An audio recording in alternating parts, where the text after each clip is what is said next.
Hello again, Mez, and welcome to my guide on the Beastmaster class in Once Human. If you're curious about commanding powerful companions and dominating the battlefield with your loyal allies, you're in the right place. In this video, I'll be breaking down everything you need to know. We'll explore the unique perks as you gain as a Beastmaster meta. I'll show you exactly how to craft the special armor, claws, and teeth attachments that significantly boost your beast defense and attack capabilities. We'll dive into the various accessories that aid you as a meta in this unique class, examining how they work and just how effective they are.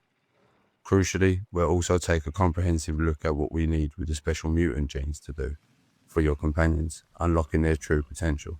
With that said, I hope you enjoy this guide, and let's get started. So first off, let's pick our starting beast. After opening your beast partner box, you'll get to choose from 3 unique companions. Pongo. This is our green boar that excels at gathering resources and can even forage for rare items. If you're looking to boost your material collection, Pongo could be your best friend. Next is Misha, a golden bear larger than your average bear. Misha is solid wall on the battlefield, and if you need a reliable tank to soak up the damage and protect you, this bear is an absolute beast.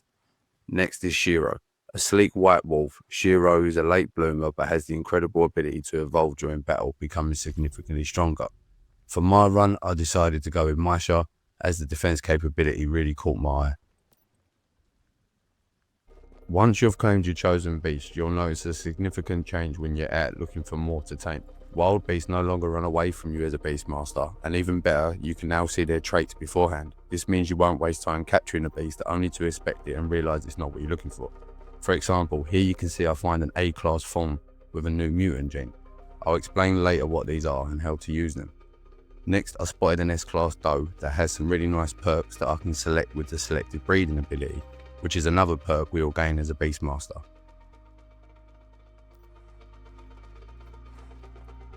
You'll also notice as a Beastmaster that animals will talk to you. I haven't found any specific gameplay use for this feature yet, apart from them being quite funny sometimes.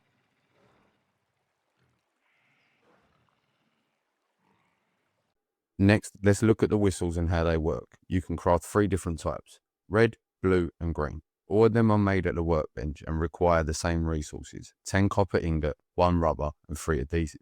You'll need all 3 whistles if you want to summon all 3 of your beasts on the battlefield at the same time. So now that you've crafted our whistles, let's look at how we can link them to our beasts. Once you approach your beast, press F for details. On the left hand side, you'll see the whistle panel. Click this panel and it will give you the option to apply one of the whistles. You can also unlink it at any time.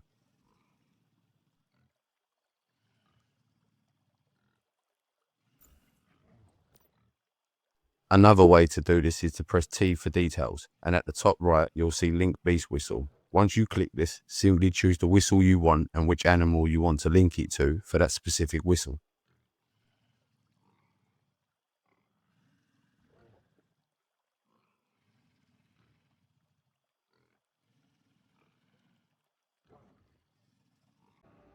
So now that we have all 3 beasts linked, let's see how they do in combat. Once I use the whistles, I am able to summon all 3 to the battlefield. As you can see, I send my wolf to deal with the furthest enemy, as he is the quickest, and I send my bear to deal with the one up close. As for George, well, he just sat around looking confused. There are always ways to increase the damage dealt and armor of your beast, which we will be discussing in the second segment of this guide.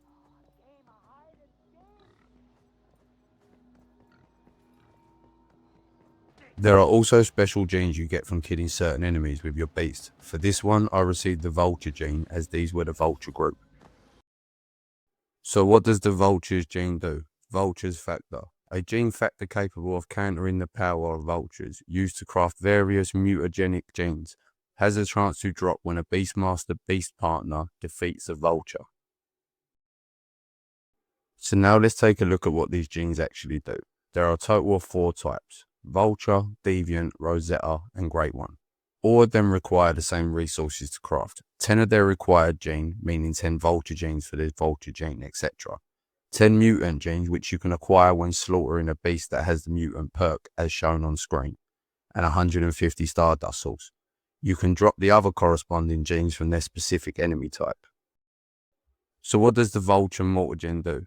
The Beastmaster can grant certain animals the Vulture Schools trait. Vulture Scourge, damage against vultures plus 40%. So if you craft this and give it to the animals that can take it, they'll deal 40% more damage towards vultures.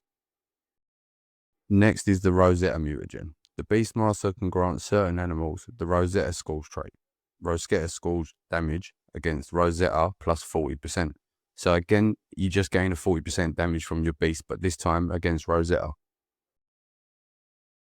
Next is the Deviant mutagen. The Beastmaster can grant certain animals the Deviant Scourge trait. Deviant Scourge, damage against Deviants plus 40%. So again, put this on the animal that can take it, and you'll get 40% damage against Deviants. And for the last one, we have the Great One mutagen. The Beastmaster can grant certain animals the Great One Scourge trait. Great One Scourge, damage against Great Ones plus 40%. So your animals will gain 40% damage against Great Ones. Now let's take a look at the last key trait you get as a Beastmaster, the ability to do selective breeding. After pressing T for details on your beast, you'll see a new selective breeding tab. Once opened, this panel allows you to choose which specific trait you wish to emphasize for the offspring when breeding. For example, on my buck, I've chosen to focus on the mutant gene, and on my doe, I've opted for the gluttonous scent trait. As the game states, during breeding, if parent animals possess edible traits, the offspring may inherit fused traits.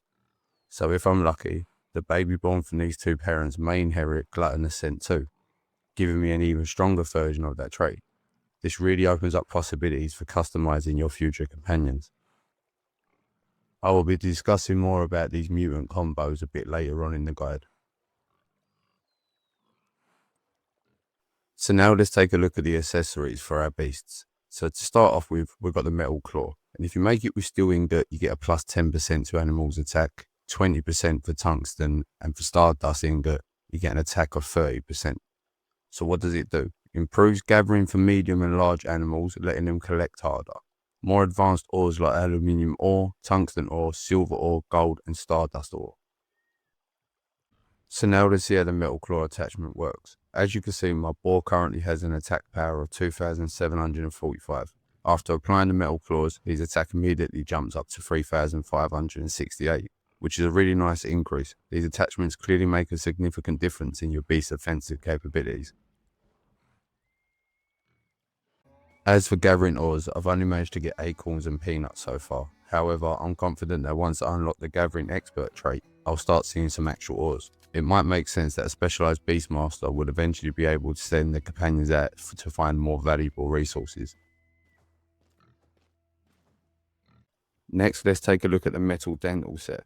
So for steel, you get an animal's attack plus 300, 600 if you use tungsten ingot, and if you use stardust ingot, you get an attack plus 800.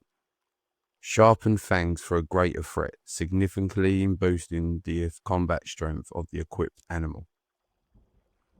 Next up, let's look at the metal dental set. As you can see, my wolf starts with an attack of 3,896. After applying the metal dental set, this attack jumps up to 4,896. But this is where things get interesting. If I instead apply the metal claws, I end up with 5,065 attack. This might be different for Shiro, so let me know in the comments if you've tested it. But for my wolf, I'll definitely be sticking with the metal claws for that extra punch. Next is the smart helmet. So with Valium crystals, you'll get equipped animal summoner XP plus 20%. For platinum crystals, you get a 60%. And if you use the control units, you get 100%. A specialized helmet that records an animal's activity. The wearer can study this data to learn new knowledge. When the equipped animal defeats enemies or finishes gathering, the summoner gains bonus XP.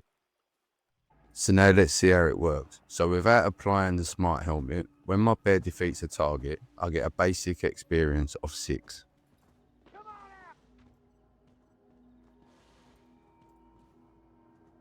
However, after equipping the smart helmet, once the bear defeats a target, I get my 6 plus an extra 30 experience. Next is the beast carapace. If you use steel ingot, the equipped animal damage received by minus 5%. If you use tungsten to craft it, it will be minus 10%, and stardust ingot minus 15%. These next lot are quite self-explanatory, so if you make it with the highest one, so stardust ingot, the animal will receive 15% less damage. Next is the portable medkit. For tier 1, you get increased recovery amount by 1% of max HP. For tier 2, you will get increases recovery amount by 4% max HP. And for tier 3, increases recovery amount by 9% max HP. Medical supplies for animals equipped. Animals will continue recovering HP after combat ends. And for our final accessory, the animal backpack. So for tier 1, summoner's maximum load plus 40. If you make it with tier 2, summoner's maximum load plus 60. And with tier 3, summoner's maximum load plus 100. A sturdy backpack that allows animals to share their master's burden significantly increases the summoner's max load. Before we move on to the last segment of the guide, I just want to take a quick moment to say a massive thank you to everyone for your support so far. To all my old and new subscribers, we've hit the 500 sub goal and are now pushing to hit that 1000 goal. It wouldn't be possible without all of you. To all my viewers who haven't yet subscribed, I thank you too for your viewership. With that being said, let's get straight back into the guide. So now let's take a look at the mutant strains and how we combine them, along with what they actually do. As you can see here, I have a buck with the mutant strain perk, which means it yields extra mutant strains when slaughtered. The game also tells us that breeding may cause strains to mutate or level up. There are a lot of different strains that were introduced in the 2.0 update. So let's dive into 3 of them and what they do and how to achieve them.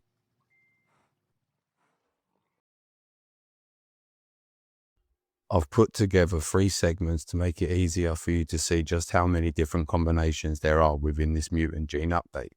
Feel free to pause the video to check them more carefully and see what they do. So now let's move on and have a look at 3 specific genes and how to achieve them.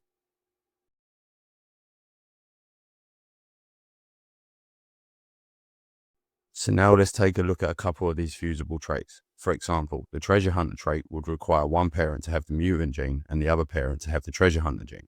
Now remember, as Beastmasters, we can utilize selective breeding to isolate these specific traits. This gives us the possibility of the offspring inheriting the same treasure hunter perk or even potentially a higher level version of it. This is how you really start to customize and optimize your beast companions.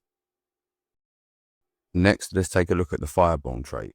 For this, you will need one parent to have the fireball gene and one parent to have the mutant gene. Again, through selective breeding, you can isolate these genes so that the baby inherits either the fire trap lord or the fire trap penetration, depending on your RNG. We also have something called the thunderborn. So again, you need to get a parent that has the thunderborn gene and a parent that has the mutant gene, and this will give the offspring the trait called Lord of Thunder, or possibly Thunder Penetration. There has also been some evolvable perks that have been brought in. For example, Thick Fur 1, damage reduction plus 5%. If you receive more than 300 damage in a single hit, nullify the portion exceeding 300 damage up to 200 damage nullified. Survive a single hit that deals over 1000 damage. I need to do that 30 times and I'm 4 out of 30. This will evolve it to Thick Fur 2. Damage reduction plus 10%. If you receive more than 200 damage in a single hit, nullify the portion exceeding 200 damage up to 400 damage nullified. Maisha's other evolvable trait is Relentless Combat. When you help defeat an enemy, recover 10% HP, cooldown of 3 seconds. Defeat an enemy of equal or higher level and land the final hit. I currently have 0 out of 30.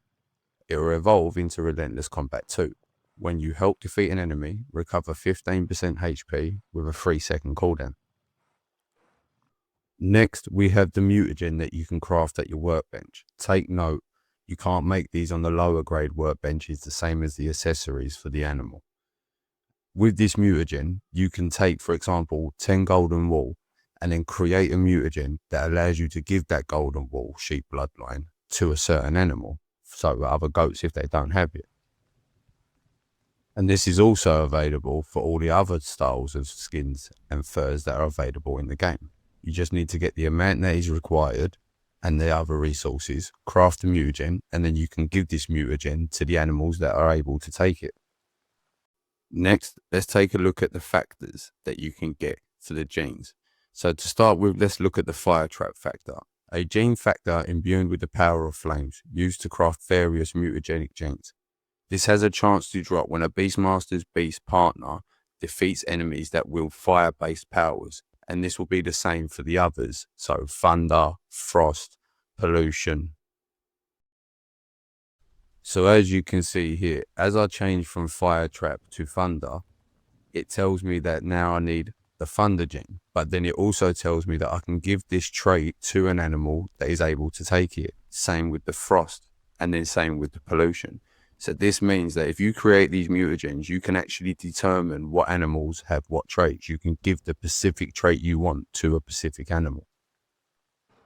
And with that, that brings us to the end of my Once Human Beastmaster guide. I want to say a massive thank you to all my subscribers and viewers for your incredible support. And if you haven't yet subscribed but are enjoying my content, maybe consider dropping a like, leaving a comment and hitting that subscribe button so you don't miss out on future guides. On that note, Beastmasters, stay safe and stay ferocious.